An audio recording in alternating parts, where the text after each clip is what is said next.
Hello everyone, কেমন আছো সবাই?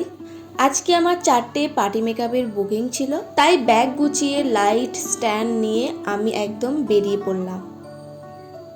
গিয়েই আগে আমি লাইট সেট আপ করে নিলাম এবং আমার প্রোডাক্টগুলো বার করে নিচ্ছিলাম।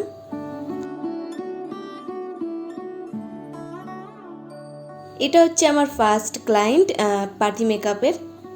দিদির কোনো রকম ডিমান্ড ছিল না, আমাকে বলেছিল আমার মতো করতে। তবু আমি মাঝে মাঝে দিদিকে জিজ্ঞাসা করছিলাম যে কেমন কি আই মেকআপ করবে, কেমন কি লিপস্টিক পরবে।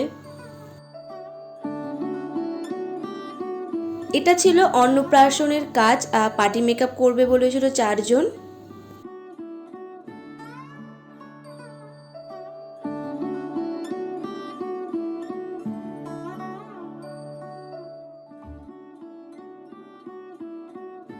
এটা হচ্ছে দিদির ফাইনাল লুকস। কেমন হয়েছে অবশ্যই জানিও। ভিডিওটা ভালো লাগলে লাইক, শেয়ার অ্যান্ড সাবস্ক্রাইব।